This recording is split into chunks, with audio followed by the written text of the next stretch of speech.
Halo, perkenalkan nama saya Noveli dengan NIM 1930 1030 3009 dari kelas D jurusan akuntansi Fakultas Ekonomi dan Bisnis. Video ini saya buat untuk memenuhi tugas pengauditan 1. Baiklah, di sini saya akan menceritakan kembali sejarah dari kasus Enron. Enron merupakan hasil dari merger dua perusahaan gas alam, Houston Natural Gas dan Internal. Penggabungan ini dilakukan oleh pembisnis Kenneth Lay pada tahun 1985. Pada awal tahun 1990, Lay menginisiasi penentuan harga pasar untuk listrik serta mendorong Kongres Amerika Serikat melakukan deregulasi terkait penjualan gas alam. Hal ini memungkinkan Enron untuk menjual energi dengan harga yang lebih tinggi sehingga berpengaruh positif terhadap keuntungan perusahaan. Kesuksesan ini menempatkan Enron sebagai produsen gas alam terbesar di Amerika Utara sejak 1992 dengan memiliki kontrak senilai $122 juta Amerika Serikat.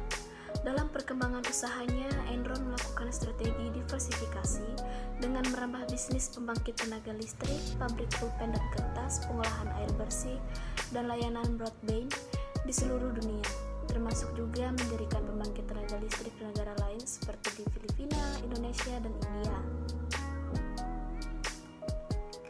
Kronologi skandal Enron. Pada tahun 1997, Enron membeli perusahaan pembangkit listrik Portland General Electric Corp senilai $2 miliar. Sebelum tahun 1997 berakhir, manajemen mengubah perusahaan tersebut menjadi Enron Capital and Trade Resources yang menjadikan perusahaan Amerika terbesar yang memperjualbelikan gas alam serta listrik. Pendapatan meningkat drastis dari $2 miliar menjadi $7 miliar dengan karyawan yang juga tumbuh dari 200 orang menjadi 2.000 orang.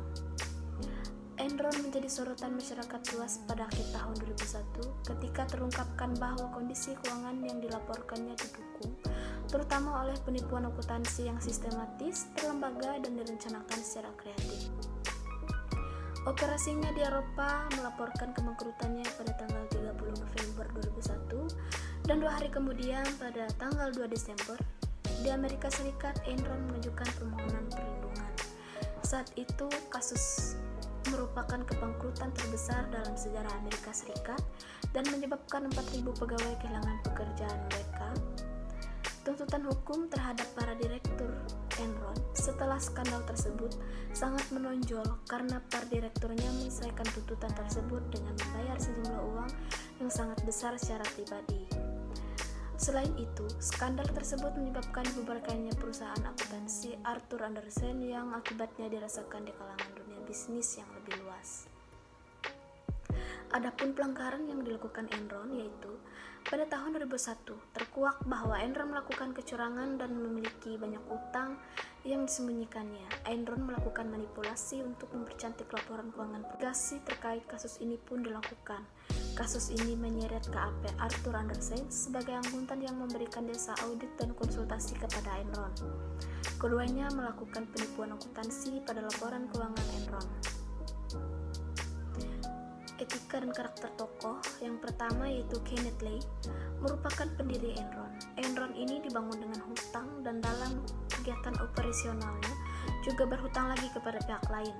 Ia adalah seorang yang sangat cerdas dan berhasil membawa Enron menuju kesuksesan. Tetapi ia membangun Enron dengan banyak hutang kepada pihak lain. Yang kedua, Jeffrey Skilling berhasil membuat Enron menjadi sebuah perusahaan perdagangan yang sangat besar dan ekspansif. Namun, karena ambisinya mengesampingkan peraturan yang berlaku, baik aturan Securities Exchange Commission atau US SEC, maupun prinsip akuntansi yang berterima umum, Skilling merekrut Andrew Fastow, seorang ahli keuangan, untuk membantu menjalankan bisnis perdagangan gas alam, dan keduanya telah datang dengan gagasan yang pandai dalam melaporkan nilai dari kontrak jangka panjang yang mereka beli atau jual. Masalah mulai timbul ketika Jim Chanos, analisis investasi, dan Brittany MC Lane, wartawan Purton, mempertanyakan laporan keuangan Enron yang tidak masuk akal. Skilling membantahnya dan menyerang balik. mereka dengan menjelek-jelekan kredibilitas kedua orang itu. Pada tanggal 20 Februari 2001, terungkap sudah Enron melebih-lebihkan keuntungannya di laporan keuangan perusahaan. Dia juga sukses memainkan laporan keuangan sehingga utang-utangnya tidak ketahuan. Nah, diketahui dari kasus Enron terjadi perilaku manipulasi laporan keuangan dengan mencatat keuntungan padahal perusahaan tersebut sedang mengalami kerugian.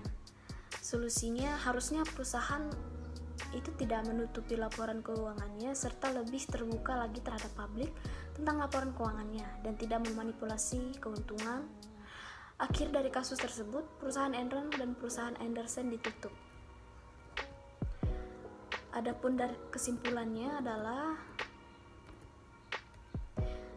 bahwa pengauditan itu sangat penting bagi perusahaan. Hal tersebut dikarenakan data audit yang sesuai dengan etika akuntan akan memberikan gambaran real dari nilai atau value perusahaan dan pentingnya keindependenan akuntan publik dalam penyampaian laporan keuangan bertujuan untuk membuat laporan keuangan tersebut lebih sesuai dengan data yang ada dan tidak dilebihkan atau dikurangkan.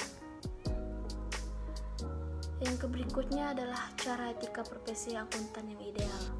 Dari kasus tersebut, seorang dapat menghindari melalui moral, akhlak, dan etika karena diyakini bahwa tindakan yang bermoral akan memberikan implikasi terhadap kepercayaan publik.